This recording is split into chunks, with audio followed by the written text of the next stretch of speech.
بسم اللہ الرحمن الرحیم۔ السلام علیکم۔ یہ کاشانہ بصیرت کا آڈیو بک چینل ہے اور آپ جو کتاب سماعت فرما رہے ہیں اس کا نام ہے مکتب تشیع۔ اس کی تالیف کی ہے استاد شیخ محمد رضا مظفر نے اور اس کا ترجمہ کیا ہے ڈاکٹر سہیل بخاری نے۔ آئیے سنتے ہیں اس کا پارٹ نمبر 2، صفحہ نمبر 26۔ جس شخص نے ان اصولوں میں اپنے بزرگوں یا دوسروں کی پیروی کی ہے وہ یقیناً غلطی کر بیٹھا ہے اور سیدھے راستے سے بھٹک گیا ہے، اسے ہرگز معاف نہیں کیا جائے گا۔ اس معاملے میں ہمارے عقیدے کے خلاف صرف 2 باتیں ہیں۔ اصول دین کو پہچاننے میں خود تفکر اور تدبر کرنا ضروری ہے، اس بارے میں کسی شخص کے لیے بھی دوسروں کی پیروی جائز نہیں۔ غور و فکر کے ذریعے سے اصول دین کی پہچان حکم شرع سے بھی پہلے ہے، عقل کے حکم کے مطابق واجب ہے۔ زیادہ صاف الفاظ میں یوں کہیں کہ اگرچہ تحریریں اور روایتیں عقلی دلیل کی تائید کرتی ہیں مگر اصول دین کی پہچان کو واجب ثابت کرنے کے لیے ہم دینی کتابوں اور روایتوں کو دلیل کے طور پر پیش نہیں کرتے۔ اصول دین کی پہچان کو عقل کی روح سے واجب کہنے کے معنی یہ ہے کہ عقل اصول دین کی پہچان کی ضرورت اور اس معاملے میں سوچ بچار اور غور و خوض کی ضرورت صاف صاف سمجھ لیتی ہے۔ فروعی اور عملی مسائل میں پیروی کی اجازت۔ اس کے برعکس فروع دین عمل سے تعلق رکھنے والے احکام اور قوانین میں یہ واجب نہیں ہے کہ ہر مسلمان ان کو سوچ بچار اور دلیلوں سے سمجھ کے، بلکہ جب کوئی بات دین کی طے کی ہوئی ہے اور لازمی باتوں مثلا نماز، روزہ، زکوٰۃ وغیرہ کے وجوب میں سے نہ ہو تو مندرجہ ذیل 3 طریقوں میں سے کسی ایک طریقے کو اختیار کرنے کے لیے آزادی ہے۔ نمبر 1، اجتہاد کا درجہ اور اس درجے کی لیاقت حاصل کر کے دلیل اور مباحثے کے ذریعے سے ان احکام تک پہنچے۔ نمبر 2، اپنے اعمال میں احتیاط کے مطابق چلے، اس طرح کے احتیاط کے موارد سے واقف ہو، مثلا تمام مجتہدوں کے فتوے جمع کر کے جس بات پر اسے یقین ہو جائے اس کا فرض ہے کہ اسے انجام دے۔ ریفرنس نمبر 1، اگر مجتہدوں کے فتوے میں اختلاف پایا جائے، یعنی بعض کسی عمل کو واجب جانتے ہیں اور بعض مستحب، تو احتیاط ہے کہ اس عمل کو بجا لایا جائے، لیکن اگر بعض کہیں کہ فلاں عمل مکروہ ہے اور بعض کہیں حرام، تو احتیاط یہ ہے کہ اس عمل کو نہ انجام دیا جائے۔ مزید برآں اگر بعض مجتہدین کسی عمل کو واجب کہیں اور بعض کو حرام کہیں تو اس صورت میں چونکہ احتیاط ممکن نہیں ہے اور کسی عمل کے کرنے یا نہ کرنے کی غرض سے فرض کی ادائیگی کا یقین حاصل نہیں ہوگا، لہذا اسی صورت میں اجتہاد یا تقلید کرنا واجب ہے۔ ناشر۔ نمبر 3، ایسے مجتہد کی تقلید کرے جو جامع الشرائط ہو، یعنی عاقل و عادل ہو اور گناہ سے بچتا ہو، اپنے دین کی حفاظت کرتا ہو، نفسانی خواہشات کی مخالفت کرتا ہو اور اپنے مولا یعنی خدا کا حکم ماننے والا ہو۔ اگر کوئی شخص نہ مجتہد ہو، نہ احتیاط پر عمل کرتا ہو، نہ کسی جامع الشرائط مجتہد کی تقلید میں ہو، تو اس کی تمام عبادتیں اکارت جائیں گی اور قبول نہیں ہوں گی، چاہے اس نے اپنی پوری عمر عبادت اور نماز اور روزے میں گزاری ہو، بجز اس صورت کہ اس کے پچھلے اعمال اس مجتہد کے فتوے کے مطابق ہوں جس کی وہ بعد میں تقلید کر لیتا ہے، اور اس نے ان اعمال عبادت کے انجام دیتے وقت واقعی قصد قربت خدا کے لیے عمل کی انجام دہی کا خیال کیا ہو۔ اجتہاد۔ ہمارا عقیدہ ہے کہ فروعی مسائل میں اجتہاد کا تمام مسلمانوں پر واجب اور غیبت امام صاحب الزمان علیہ السلام کی عدم موجودگی کے زمانے میں واجب کفائی ہے، یعنی جب کافی تعداد میں لوگ اس فرض پر کمر بستہ ہو جاتے ہیں اور اجتہاد کا منصب حاصل کر لیتے ہیں تو اس دوسرے لوگوں پر اجتہاد واجب نہیں رہتا، باقی لوگ انہی پر اکتفا کر لیتے ہیں اور فروع دین اور اعمال کے قوانین اور اصولوں میں انہیں مجتہدوں کی تقلید کرتے ہیں جو اجتہاد کی شرائط کو پورا کرتے ہیں۔ ہر زمانے میں مسلمانوں پر یہ واجب ہے کہ وہ اس مسئلے پر توجہ دیں۔ جس وقت ان میں سے کچھ لوگوں نے درجہ اجتہاد حاصل کرنے کی کوشش کی اور وہ اجتہاد کے منصب پر پہنچ گئے، اسی لیے کہ ہر شخص سوائے اس کے کہ جو اس کی صلاحیت رکھتا ہے اس مقام تک نہیں پہنچ سکتا، اور انہوں نے اس اہلیت کی شرائط پوری کر دی، لوگ ان کی تقلید کریں تو پھر وہ دینی اعمال اور ان احکام میں ان کی طرف رجوع کریں گے اور ان کی تقلید کریں گے، اور جب ایسے افراد نہ مل سکیں تو خود مقام اجتہاد حاصل کرنے کی کوشش کریں، اور جب اس کا حصول بھی سب کے لیے ممکن نہ ہو تو بہت زیادہ مشکل ہو تو اپنے گروہ میں سے کچھ لوگوں کو مقام اجتہاد حاصل کرنے کے لیے آمادہ کریں، لیکن یہ کسی طرح بھی جائز نہیں ہے کہ اس فرض کو یوں ہی چھوڑ دیں اور مرحوم مجتہدوں کی تقلید کرتے رہیں۔ اسلام کے وہ فروعی احکام اور مقررہ اعمال جو حضرت محمد مصطفیٰ صلی اللہ علیہ وآلہ وسلم کے لائے ہوئے ہیں، انہیں شرعی دلیلوں پر خوب غور و فکر کر کے سمجھنے اور ان پر عبور حاصل کرنے کو اجتہاد کہتے ہیں۔ یہ احکام زمانے اور حالات کی تبدیلی کے ساتھ بدل نہیں سکتے، بلکہ محمد صلی اللہ علیہ وآلہ وسلم کا بتایا ہوا حلال قیامت کے دن تک حلال، اور محمد صلی اللہ علیہ وآلہ وسلم کا بتایا ہوا حرام قیامت کے دن تک حرام رہے گا۔ اجتہاد کے ماخذ: نمبر 1 قرآن مجید، نمبر 2 سنت رسول اکرم صلی اللہ علیہ وآلہ وسلم اور ائمہ اہل بیت علیہ السلام کے اقوال و افعال، نمبر 3 اجماع، نمبر 4 عقل۔ ان میں سے ہر ایک کے ماخذ و مدرک بننے کی تشریح اصول فقہ کی کتابوں میں کی گئی ہے۔ اس کے ساتھ ساتھ یہ بھی جان لینا چاہیے کہ مقام اجتہاد کا حاصل کرنا بہت سے علوم و معارف کا محتاج ہے، جن کا حاصل کرنا صرف انہیں لوگوں کے لیے ممکن ہے جو بہت زیادہ محنت اور کوشش کرتے ہیں اور اس راہ میں اپنا پورا زور لگا دیتے ہیں۔ مجتہد مراجع تقلید: تقلید کے لیے جملہ شرطیں پوری کرنے والے مجتہد کے متعلق ہمارا عقیدہ یہ ہے کہ وہ امام علیہ السلام کی غیبت کے زمانے میں ایک طرح کا ان کا نمائندہ اور قائم مقام ہوتا ہے، وہ حاکم اور مطلق سربراہ ہے۔ ریفرنس نمبر 1 تفصیل کے لیے آیت اللہ خمینی کی کتاب ولایت فقیہ ملاحظہ فرمائیں۔ قضاوات اور حوادث میں آخری حکم لگانے اور فرمان جاری کرنے میں جو کچھ امام علیہ السلام کے لیے جائز ہے وہی اس کے لیے بھی جائز ہے۔ جو کوئی ایک جامع اشارات مجتہد کی تردید کرتا ہے وہ ایسا ہے جیسے اس نے امام علیہ السلام کی تردید کی، اور امام علیہ السلام کی تردید کرنا خدا کی تردید کرنا ہے، اور یہ کام خدا کے ساتھ شرک کرنے کی حد میں آتا ہے۔ امام جعفر صادق علیہ السلام نے یہ بات اس طرح سمجھائی۔ اس بنا پر مجتہد کا مقام صرف یہی نہیں ہے کہ لوگ فتوی لینے کے لیے اس کی طرف رجوع کریں، بلکہ وہ ولایت عامہ کا منصب بھی رکھتا ہے، یعنی حالات کے متعلق آخری حکم اور فیصلے کے لیے لوگ اس کے پاس آئیں، اور یہ اس کے خصوصی مقامات میں سے ایک مقام ہے، اور اس کی اجازت کے بغیر کسی دوسرے شخص کے لیے یہ عہدیداری بالکل اسی طرح جائز نہیں ہے جس طرح اس کے حکم کے بغیر حدود اور تعزیرات کا جاری کرنا روا نہیں ہے۔ وہ اموال جن پر امام علیہ السلام کا حق ہے ان کے خرچ کے بارے میں بھی مجتہد سے پوچھا جاتا ہے۔ عوام کی یہ سرداری اور یہ منصب خود امام علیہ السلام نے جامع الشرائط مجتہد کے سپرد کیا ہے، تاکہ مجتہد ان کی غیبت کے زمانے میں ان کا نمائندہ اور قائم مقام قرار پائے۔ اسی لیے مجتہد کو نائب امام کہا جاتا ہے۔ دوسرا باب خدا کی پہچان، صفحہ نمبر 35 خدا کے بارے میں۔ ہمارا یہ عقیدہ ہے کہ خدا ایک ہے اور بے مثل ہے، وہ ہمیشہ تھا اور اب بھی ہے، وہ اول وہ آخر ہے، یعنی وہ کائنات سے پہلے بھی تھا اور کائنات کے خاتمے کے بعد بھی رہے گا۔ وہ زندہ، عقل مند، طاقتور، بے نیاز، سننے والا، دیکھنے والا، جاننے والا اور انصاف کرنے والا ہے۔ لوگ جن الفاظ سے مخلوقات کی تعریف کرتے ہیں اس کی توصیف نہیں کر سکتے۔ وہ جسم نہیں ہے جو جگہ گھیرے، نہ اس کی کوئی شکل و صورت ہے، وہ نہ جوہر ہے۔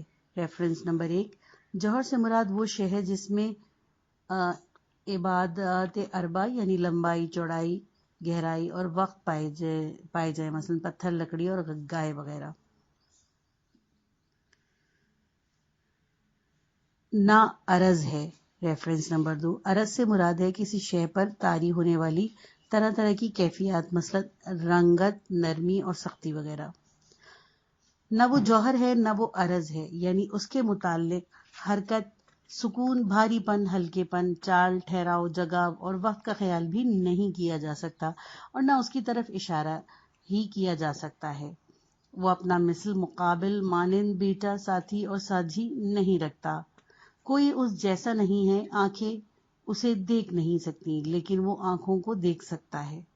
جو کوئی خلقت میں خدا کا شریک مانے یا اس کے لیے شکل ہاتھ اور آنکھ کا تصور کرے یا یہ مانے کہ خدا دنیا کے آسمان پر اترتا ہے، بہشت والوں کے سامنے چاند کی طرح ظاہر ہوتا ہے، وہ شخص ایسے انسان کی طرح ہے جس نے کفر کیا ہو اور خدا کو جو ہر عیب اور نقص سے پاک ہے نہیں پہچانا. Reference number 1. اس طرح جو لوگ یہ مانتے ہیں کہ خدا قیامت کے دن اپنے آپ کو اپنی مخلوق کے سامنے ظاہر کرے گا اور اس کے بندے اسے دیکھیں گے، انہوں نے کفر کیا، چاہے وہ زبان سے کہتے ہوں چاہے جسم. یہ کہتے رہتے ہیں کہ خدا جسم نہیں رکھتا. انسانوں کا یہ گروہ قرآن یا حدیث کے بعض لفظوں کے ظاہر پر رک گیا ہے یا اکتفا کر بیٹھا ہے، اور ان لوگوں نے قرآن آیت سمجھنے میں سوچ بچار کی قوت سے بالکل بھی کام نہیں لیا. نتیجہ یہ نکلا کہ یہ غلط سوچ اس بات کا سبب بن گئی. اب یہ قرآن آیت کے ظاہر میں اتنا سا تصرف کرنے یعنی حقیقی اور مجازی معنوں میں تمیز کی بھی قوت نہیں رکھتے کہ انہیں خیال اور دلیل اور قواعد کے مطابق استعارہ اور مجاز کہہ سکیں. یہی وجہ ہے کہ یہ لوگ سوچنے کی اس انداز جمہود کی بنا پر قرآن مجید کے حقیقی معنی نہیں سمجھ سکتے. ہم چاہے کسی چیز کا تصور ذہن میں لائیں اور اس پر خوب غور کریں، لیکن ذہن میں جو تصویر ابھرتی ہے وہ ہماری ہی طرح کی مخلوق ہوتی ہے اور اس کی ہستی ہماری ہستی کی طرح ہوتی ہے. امام باقر علیہ السلام نے اس بات کو اس طریقے سے سمجھایا. اس بات کی کتنی فلسفیانہ، علمی، نازک اور جچی تلی تشریح ہوئی ہے. توحید. ہمارا یہ عقیدہ ہے کہ خدا ہر طرح سے یقیناً ایک ہے. جس طرح وہ اپنی ذات کے لحاظ سے ایک ہے، اسی طرح واجب الوجود ہونے کے اعتبار سے بھی ایک ہے، کیونکہ خدا کی صفات اس کی عین ذات ہوتی ہیں. جیسے کہ ہم اس بات کا مطلب سمجھائیں گے کہ وہ اپنی ذات صفات میں اپنا مثل اور مانند نہیں رکھتا، یعنی علم اور قدرت میں لاثانی ہے، اور خالق اور رازق ہونے کی صفات میں بھی اس کا کوئی شریک نہیں ہے، اور وہ تمام خوبیوں میں بے مثل ہے. اسی طرح خدا کی ذاتی اور صفاتی توحید پر ایمان رکھنے کے بعد ہم یہ جانتے ہیں کہ خدا کی عبادت میں توحید ہے، اسی لیے خدا کے علاوہ کسی اور کی عبادت کسی طرح جائز نہیں. اسی طرح یہ بھی جائز نہیں کہ ہم کسی کو خدا کے ساتھ اس کی عبادت میں عبادت کی کوئی سی بھی قسم ہو اس کا شریک بنائے، چاہے واجب عبادت ہو یا غیر واجب، نماز میں یا نماز کے علاوہ دوسری عبادتوں میں. Reference number 1. جو شخص اپنی عبادت میں خدا کے ساتھ غیر خدا کو بھی شریک کرے گا وہ مشرک ہوگا. اس کی مثال اس آدمی کی سی ہے جو اپنی عبادت میں فریب دیتا ہے اور غیر خدا کے نزدیکی چاہتا ہے. ایسے آدمی کی شرع مقدس اسلام کی روح سے بت پرست کی طرح ہے اور ان دونوں گروہوں میں کوئی فرق نہیں ہے. ناشر. اس کے ساتھ ہی یہ بھی جان لینا چاہیے کہ قبروں کی زیارت، غم منانے کی مجلسیں قائم کرنا ایک بات ہے اور عبادت میں غیر خدا سے نزدیکی چاہنا دوسری بات. اسی لیے کہ اعمال کی یہ قسم خدا کے ایسے تقرب کی قسموں میں سے ہے جو اچھے اعمال کے ذریعے سے حاصل کیا جا سکتا ہے، جیسے بیمار کی خیریت پوچھنا، جنازے کے ساتھ ساتھ چلنا، ہم مذہبوں سے ملاقات کرنا اور حاجت مندوں کی مدد کرنا. مثال کے طور پر بیمار کی مزاج پرسی ایک نیک کام ہے جس کے وسیلے سے خدا کا نیک بندہ خدا کی نزدیکی چاہتا ہے. یہ نہیں ہو سکتا کہ مریض کی عیادت خود اس سے نزدیکی کے لیے ہو اور اس کا نتیجہ یہ نکلے کہ عبادت غیر خدا کی ہو یا ہم خدا کو غیر خدا کے ساتھ عبادت میں شریک کر لیں. اسی طرح قبروں کی زیارت، عزاداری کی مجلسیں برپا کرنا، جنازے کے ساتھ چلنا اور ہم مذہب بھائیوں کی ملاقات وغیرہ کو بھی دوسرے اچھے اعمال کی طرح سمجھنا چاہیے. Reference number 1. ہم نے یہ جو کہا کہ قبروں کی زیارت اور سوگ کی مجالس قائم کرنا شریعت کے اعمال ہیں، تو یہ امر علم فقہ میں ثابت ہو چکا ہے، چنانچہ یہاں پر بحث و تمیز کی ضرورت نہیں ہے. اس جگہ ہمارا مقصد صرف یہ سمجھا دینا تھا کہ یہ اعمال ہرگز خدا کی عبادت میں شرک کے مثل نہیں ہیں جیسا کہ بعض لوگ سمجھتے ہیں. ناشر. جن سے خدا کا تقرب مقصود ہوتا ہے نہ کہ غیر خدا، مریض، میت یا سوگوار کا تقرب۔ اماموں کی قبروں کی زیارت کا مقصد یہ ہوتا ہے کہ ان کا نام اور طریقے کو زندہ کیا جائے، ان کی یاد تازہ کی جائے اور خدا کے شاعر کا احترام کیا جائے، جیسے وہ قرآن مجید میں فرماتا ہے۔ ترجمہ: جو شخص اللہ تعالیٰ کے شاعر اور نشانیوں کو بزرگ سمجھتا ہے اور ان کا احترام کرتا ہے تو ایسا کام دلوں کی پاکیزگی کا نتیجہ ہوتا ہے۔ سورہ حج آیت نمبر 32۔ شریعت کی روح سے اس قسم کے تمام کاموں کی نیکی اور شائستگی ثابت ہے۔ جب انسان یہ اعمال خدا کے تقرب کے خیال سے بجا لاتا ہے اور ان کے وسیلے سے خدا کی خوشنودی چاہتا ہے تو اسے اس کا انعام بھی ضرور ملے گا۔ خدا کی صفات۔ ہمارا یہ عقیدہ ہے کہ خدا کی حقیقی ثبوتی صفات جنہیں کمال اور جمال کی صفات کہا جاتا ہے، مثلا علم، قدرت، بے نیازی، ارادہ، حیات، خدا کی عین ذات ہے، اس کی ذات سے الگ اور اضافہ نہیں ہے۔ ان کا وجود خدا کی ذات کا ہی وجود ہے۔ اس لحاظ سے خدا کی قدرت اس کی ہستی کے نقطۂ نظر سے وہی خدا کی حیات ہے اور خدا کی حیات وہی اس کی قدرت ہے، بلکہ خدا قادر ہے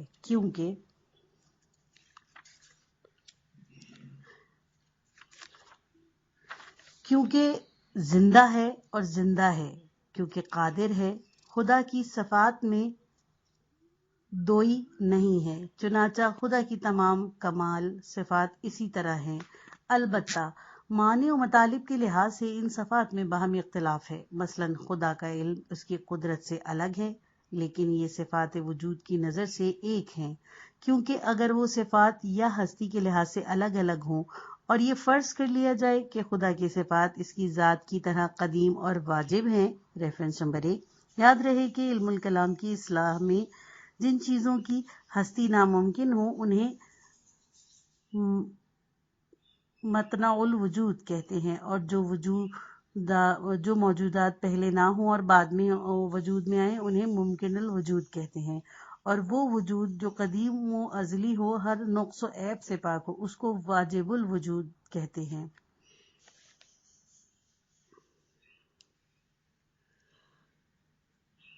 تو یہ ضروری ہو جاتا ہے کہ واجب الوجود بھی بہت سے ہو اور پھر خدا کی ذات کی حقیقی وحدت ختم ہو جاتی ہے، اور یہ بات خدا کی وحدانیت کے عقیدے کے خلاف جاتی ہے۔ خدا کی بعض صفات جو ثبوتی، اضافی اور نسبی ہیں، مثلا خدا کی خالقیت یعنی پیدا کرنا، رازقیت یعنی کہ رزق دینا، تقدم یعنی کہ قدیم ہونا، اور علیت یعنی خدا کا تمام مخلوقات کی علت ہونا، یہ دراصل صرف ایک حقیقی صفت میں جمع ہو جاتی ہیں، جس کا مطلب تمام موجودات کے لیے خدا کا قیم ہونا ہے۔ Reference number 2۔ اللہ تبارک و تعالیٰ قیوم ہے، یعنی تمام موجودات کا تکیہ اور بھروسہ ہر وقت خدا پر ہے اور ہر وقت اس کی ہستی کے سہارے پر اپنی ہستی قائم رکھے ہوئے ہیں۔ ایک ایسی ہی اکہری صفت ہے جس سے بہت سی صفات مثلا خالقیت اور رازقیت وغیرہ منتزع ہوتی ہے، اور یہ انتزاع آثار اور تناسب کے لحاظ سے ہے۔ خدا کی تمام سلبی صفات کو جلالی صفات بھی کہتے ہیں۔ یہ تمام صفات خدا کے ممکن الوجود ہونے کی نفی کرتی ہیں، یعنی خداوند عالم ممکن الوجود کی صفات مثلا جسم، کیفیت، حرکت، سکون، بھاری پن، ہلکا پن وغیرہ نہیں رکھتا، بلکہ ہر نقص سے پاک ہے۔ خدا کا ممکن الوجود نہ ہونا دراصل اس کا واجب الوجود ہونا ہے، اور خدا کا واجب الوجود ہونا بھی صفات ثبوتی میں سے ہے۔ اسی طرح صفات سلبی صفات ثبوتی کی طرف پلٹ آتی ہے، صفات ثبوتی بن جاتی ہے۔ خدا ہر اعتبار سے ایک ہے، اس کی پاک ذات میں کسی قسم کی کثرت نہیں ہے۔ صاف ظاہر ہے کہ حقیقت میں خدا واحد مرکب نہیں ہے۔ بعض لوگوں کو یہ بات نہایت حیرت انگیز ہے جو کہتے ہیں کہ خدا کی صفات ثبوتیہ اس کی صفات سلبیہ کی طرف پلٹ آتی ہیں، یعنی صفات سلبیہ بن جاتی ہیں۔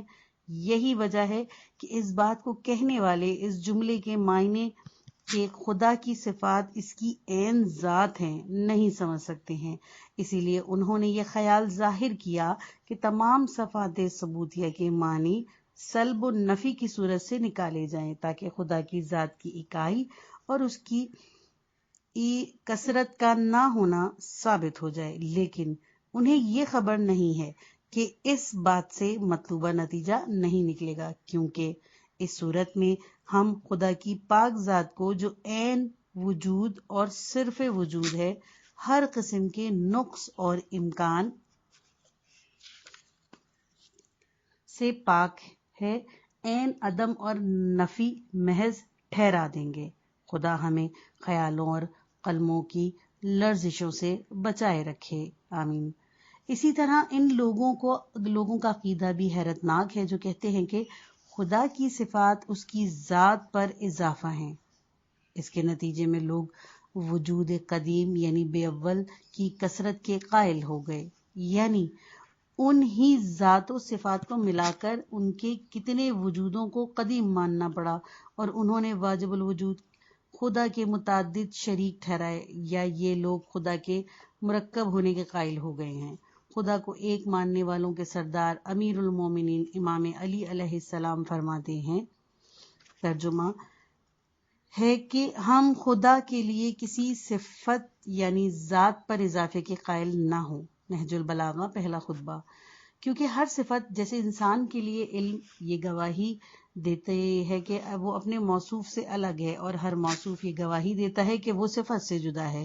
جو شخص خدا کے لیے صفت یعنی ذات پر اضافے کا قائل ہو جاتا ہے وہ خدا کو ان صفات کے قریب اور ساتھ کر دیتا ہے، اور جو خدا کو کسی شے کے قریب کر دیتا ہے اور وہ اسے ایک سے زیادہ فرض کر لیتا ہے، اور جو اسے متعدد فرض کر لیتا ہے وہ اس کا تجزیہ کر دیتا ہے، اور جو خدا کی پاک کی ذات کا تجزیہ کرتا ہے اس نے خدا کو پہچانا ہی نہیں۔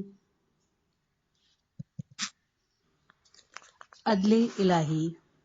ہمارا عقیدہ ہے کہ خدا کی ثبوتی صفات میں سے یہ بھی ہے کہ وہ عادل ہے اور کسی پر ظلم نہیں کرتا، اپنی حکومت اور داد گستری میں کسی قسم کا ستم برداشت نہیں کرتا، اپنے احکام کی اطاعت کرنے والوں کو انعام دیتا ہے اور انصاف کرتا ہے، وہ حق رکھتا ہے کہ گناہگاروں کو سزا دے، اپنے بندوں کو ان کی طاقت سے زیادہ تکلیف اطاعت کا حکم نہیں دیتا، اور ان کی سزاواری سے زیادہ انہیں سزا نہیں دیتا۔ ہمارا اعتقاد ہے کہ خدائے بزرگ اچھا اور پسندیدہ کام اس وقت تک نہیں چھوڑتا جب تک کہ اس سے زیادہ پسندیدہ کام اس کی انجام دہی سے روک نہ دے، اور خدا برا کام بھی نہیں کرتا کیونکہ وہ نیک کام کرنے اور برا کام چھوڑ دینے پر اختیار رکھتا ہے، اور اچھے کام کی اچھائی اور برے کام کی برائی سے واقف ہے۔ اسے کوئی ضرورت نہیں ہوتی کہ وہ نیک کام نہ کرے اور برا کام کر ڈالے، اور نیک کام سے اسے کوئی نقصان نہیں ہوتا جس سے وہ اسے چھوڑ دینے پر مجبور ہو جائے، اور نہ اسے برے کام کی حاجت ہے کہ اسے انجام دے۔ اسی لحاظ سے خدا دانا و حکیم ہے، اسی لیے یقیناً اس کے تمام کام دانائی اور قدرت کے نہایت کامل نظام کے تحت انجام پاتے ہیں۔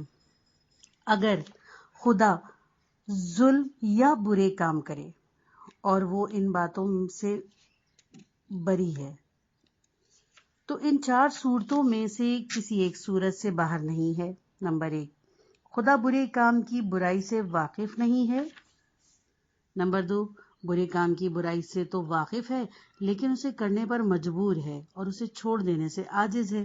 نمبر 3، برے کام کی برائی جانتا ہے اور اسے کرنے پر مجبور نہیں ہے لیکن اس کی انجام دہی کا محتاج ہے۔ نمبر 4، برے کام کی برائی جانتا ہے، مجبور بھی نہیں ہے اور نہ اس کام کی انجام دہی کا محتاج ہے، لیکن خدا اس یعنی کہ ظلم یا برے کام کو اپنے شوق، حماقت، شغل یا کھیل کے طور پر انجام دیتا ہے۔ خدا کے متعلق یہ تمام صورتیں ناممکن ہیں کیونکہ یہ تمام کام خدا میں نقص کا سبب بن رہے ہیں، جبکہ خدا کی پاک ذات صرف کمال ہے۔ نتیجہ یہ ہے کہ خدا ہر قسم کے ظلم اور برے کام سے بری ہے۔ Reference number 1۔ اس حقیقت کے برعکس مسلمان کے بعض فرقے خدا کے لیے بڑے کام انجام دینے کو جائز سمجھتے ہیں، اور اسی بنیاد پر انہوں نے کہا بھی ہے کہ یہ بالکل جائز ہے کہ خدا اپنی اطاعت کرنے والوں کو سزا دے اور گناہ گاروں بلکہ کافروں کو بہشت میں بھیج دے گا، اور یہ بھی جائز ہے کہ خدا اپنے بندوں کو برداشت سے زیادہ فرض ان پر عائد کر دے اور اس کے ساتھ ہی ساتھ اس فرض کو ترک کرنے پر انہیں عذاب میں مبتلا کر دے، اور یہ بھی جائز ہے کہ خدا ظلم و ستم ڈھائے، جھوٹ بولے، فریب دے اور دنائی اور مقصد بھلائی اور کسی فائدے کے بغیر کام کرے۔ اس کی دلیل یہ ہے کہ خود خدا قرآن میں ارشاد فرماتا ہے، ترجمہ: خدا سے اس کے کاموں کی باز پرس نہیں ہو سکتی، البتہ بندوں سے جواب طلبی ہو سکتی ہے۔ سورہ انبیاء علیہ السلام، آیت نمبر 23۔ ایسے غلط عقیدے اور بے بنیاد خیالات رکھنے والے گروہ کے نزدیک خدا سے مراد ہے ظلم، احمق، بازیگر، جھوٹا، دھوکے باز، برے کام کرنے والا اور اچھے کام چھوڑ دینے والا، لیکن خدا کی پاک ذات اس قسم کے نامناسب توہموں سے بری ہے۔ خدا پر یہ اتہامات خالصاً کفر بلکہ کفر کی بھی بدترین قسم ہے۔ خدا قرآن مجید کی واضح آیات میں فرماتا ہے، ترجمہ: خدا اپنے بندوں پر ظلم کا ارادہ نہیں کرتا، سورہ مومنون، آیت نمبر 31، اور فرماتا ہے، ترجمہ: خدا فساد کو پسند نہیں کرتا، سورہ بقرہ، آیت نمبر 205۔ پھر فرماتا ہے، ترجمہ: ہم نے آسمانوں اور زمین کو اور جو کچھ ان کے بیچ میں ہے تفریحاً پیدا نہیں کیا، سورہ انبیاء علیہ السلام، آیت نمبر 12، اور فرماتا ہے، ترجمہ: ہم نے انسانوں اور جنوں کو عبادت کرنے کے لیے پیدا کیا، سورہ ذاریات، آیت نمبر 52، اور دوسری آیات، اے خدائے بزرگ، تو ہر نقص اور عیب سے پاک ہے، اور تو نے اس پراسرار کائنات کو بیکار، فضول اور کسی مقصد کے بغیر پیدا نہیں کیا۔ انسان اور فرائض۔ ہم یہ عقیدہ رکھتے ہیں کہ خدائے بزرگ نے اپنے بندوں کو دلیلوں کے ذریعے اور سبب بتا کر مذہبی فرائض سے آگاہ کرتا ہے، اور ان پر کوئی ایسا فرض بھی عائد نہیں کرتا جو ان کی قوت برداشت سے باہر ہو، کیونکہ کسی پر ایسا فرض عائد کرنا وہ کسی عذر کے بغیر اس سے مطلع نہ ہو سکے یا جس کے انجام دینے سے وہ عاجز ہو، قطعاً ظلم ہے۔ البتہ وہ شخص جو دینی فرائض اور احکام سیکھنے اور یاد کرنے میں کوتاہی کرتا ہے، خدا کے سامنے جواب دہ ہوگا اور اس سے باز پرس ہوگی، اور اس کوتاہی پر سزا بھی ملے گی، کیونکہ ہر انسان پر واجب ہے کہ اپنی ضرورت بھر کے دینی احکام سیکھ لے۔ ہمارا یہ بھی عقیدہ ہے کہ خدائے بزرگ دین کے احکام اور قوانین اور وہ باتیں جن میں بندوں کی بھلائی اور خوشبختی ہے بندوں تک پہنچاتا ہے، اور ان پر فرائض کی تکمیل واجب کرتا ہے تاکہ اس کے ذریعے نیکی، بھلائی اور اقبال مندی کے راستوں کی طرف ان لوگوں کی رہنمائی ہو، اور فساد، تباہ کاری اور نقصان سے اور اس سے جو عاقبت کی خرابی کا سبب ہو سکتا ہے خبردار کرتا ہے، اگرچہ وہ یہ بھی جانتا ہے کہ یہ لوگ اطاعت نہیں کریں گے۔